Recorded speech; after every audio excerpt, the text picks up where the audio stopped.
Eh bien les gars, on peut plus avoir de week-end tranquille. Je n'avais absolument pas prévu de faire une vidéo aujourd'hui, mais il s'avère que depuis ce matin, j'ai reçu plus d'une dizaine de MP pour me féliciter. Me féliciter de quoi? Eh bien du résultat des élections présidentielles en Iran. Et systématiquement, on me dit, j'ai vu, lu, entendu dans les médias que c'était une grande avancée pour vous, donc je me réjouissais. J'ai donc décidé moi-même d'aller regarder un peu ce que la presse avait relaté. Voilà ce que ça donne. Donc le même copier-coller partout à quelques mots près. Et donc le Figaro titre que Pezeshkian est un réformateur qui plaide une ouverture vers l'Occident. Le Monde parle d'un rebond de participation, sous-entendant une mobilisation massive de la population iranienne. 20 minutes ose l'avenir s'ouvre pour l'Iran. France Info nous explique qu'il va œuvrer au rétablissement des relations constructives avec l'Occident, idem pour Libération. Bref, tout le monde a sorti la même mayonnaise. Du coup, j'ai très vite compris que les médias avaient repris les communiqués de presse officiels de la République islamique d'Iran sans travail d'analyse dessus. Donc, si vous vous demandez qui est ce fameux Pezeshkian qui va révolutionner la vie des Iraniens, eh bien, c'est un membre actif du corps des gardiens de la révolution islamique, une milice paramilitaire qui finance, arme et entraîne toutes les milices terroristes au Proche et au Moyen-Orient, que ce soit à Gaza, au Liban, en Syrie, en Irak, enfin bref, partout dans la région. C'est aussi une milice qui détient 60% des richesses de notre pays au détriment du peuple. Donc le super Pezeshkian est juste un membre d'une milice paramilitaire classée comme terroriste aux États-Unis, au Canada et dans d'autres pays.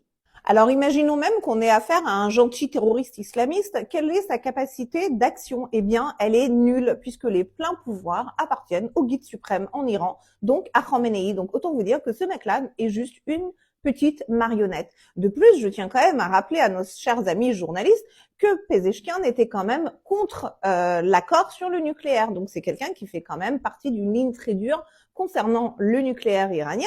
Concernant l'ouverture sur l'Occident et une amélioration des relations prétendument supposées, je vais juste vous lister les derniers événements qui se sont passés via la République islamique d'Iran dans le monde. Comme ça, vous allez réaliser de quel genre de régime on parle.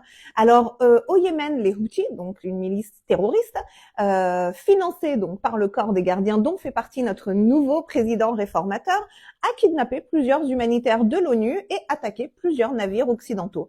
Alors, sinon, concernant l'uranium, la République islamique a enrichi son stock 30 fois au-dessus de la limite autorisée par l'AIEA, donc autant vous dire qu'on est à 2 doigts de la bombe nucléaire, et comme si ça suffisait pas, on vient encore d'inaugurer 2 nouvelles têtes pour permettre d'aller encore plus vite pour obtenir cette fameuse bombe nucléaire. Le corps des gardiens de la révolution islamique a également annoncé qu'ils étaient prêts à lancer l'opération True Promise 2. Alors ce n'est pas un nouveau film de Schwarzenegger, mais cette opération est en fait la destruction d'Israël. Donc ils sont en train d'organiser toute leur milice terroriste pour frapper à nouveau. D'ailleurs, pour prouver qu'ils sont très réformateurs et ouverts sur l'Occident, il y a déjà des milliers et des milliers de terroristes de leur milice afghane qui sont au Liban. Ouais, ça y est, ils ont déjà été envoyés. Et puis alors du coup, celles du Yémen, de Syrie, etc. Bah eux, ils attendent, ils sont encore en stand-by, ils n'ont pas encore été envoyés. Donc peut-être que c'est un signe effectivement d'ouverture et d'apaisement. Bon, alors me direz-vous, tout ça, c'est un petit peu loin de nous, hein, on n'est pas trop concerné par ce qui se passe là-bas, mais figurez-vous que durant les dernières semaines, ils ont également commis plusieurs attentats sur le sol européen. Les derniers en date étaient en Grèce il y a à peine quelques jours, et aussi des tentatives d'assassinat ciblés contre des activistes irano-occidentaux. Alors, chers amis journalistes, est-ce que vous pensez vraiment que ce monsieur Pezeshkian, membre du corps des gardiens, est vraiment l'homme qui va révolutionner l'Iran et l'ouvrir vers le monde, ou pensez-vous plutôt que ce n'est qu'un pantin de plus à la solde de Khamenei qui va continuer à semer le chaos partout dans le monde tant qu'il régnera? La réalité, c'est qu'involontairement, vous êtes en train de normaliser un régime terroriste. Vous êtes en train de faire croire à l'opinion publique qu'il est possible de réformer des islamistes qui sont dangereux pour l'humanité. Comment peut-on imaginer une seule seconde que Khamenei puisse réformer quoi que ce soit? Tant que ce régime existera, il sèmera la terreur et la mort. L'année dernière déjà, vous aviez annoncé massivement que la police des mœurs avait été démantelée. On a eu beau essayer de prévenir, vous avez fait tous les gros titres. Vous savez combien de femmes iraniennes ont été depuis arrêtées, fouettées, battues, violées, torturées et même tuées? La police des mœurs est toujours là et elle sévit même encore plus qu'avant. Ne reprenez pas les communiqués de presse officiels de la République islamique. Ayez du recul sur la situation. Je sais qu'il est très difficile d'imaginer ce que c'est que la République islamique quand on n'est pas iranien et qu'on n'a pas vécu sous ce régime et qu'on ne l'a pas côtoyé. Mais la réalité, c'est que quand je vous vois aujourd'hui, imaginez même qu'il puisse avoir un allègement des conditions sur le port du voile. Arrêtez de vous focus sur le port du voile. Ce n'est qu'un tout petit détail de toutes les exactions, contraintes et obligations imposées au peuple iranien. On est sur un régime basé sur la charia. Comment voulez-vous le réformer? Ça porte son nom, ça s'appelle République islamique. Si vous enlevez le islamique, il n'existe plus. Donc ils ne peuvent pas se réformer. Le seul moyen, c'est une révolution et la chute totale du régime. Et c'est ce que veulent les Iraniens. Est-ce que vous savez que des milliers d'entre eux ont pris des risques pour nous filmer les rues, les bureaux de vote, partout, pour prouver à quel point l'abstention est forte, pour éviter à la République islamique de pouvoir faire sa propagande et de vous faire croire que les gens ont massivement voté. Mais la réalité, c'est que les vidéos, elles sont là, partout sur le net. S'il vous plaît, au moins par respect pour eux, par respect pour notre combat, montrez aussi cette réalité-là aux gens. Montrez en Occident à quel point les Iraniens continuent de lutter contre ce régime.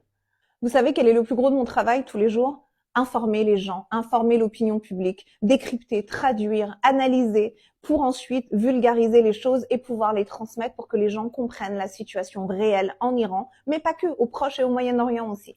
Mais quand je me retrouve face à autant de gros titres qui sont en train de célébrer la victoire d'un réformateur en Iran, eh bien la seule chose que cela permet, ça permet aux dirigeants occidentaux de se rasseoir à la table des négociations, de signer des contrats et des traités avec un régime terroriste au lieu de soutenir le peuple iranien.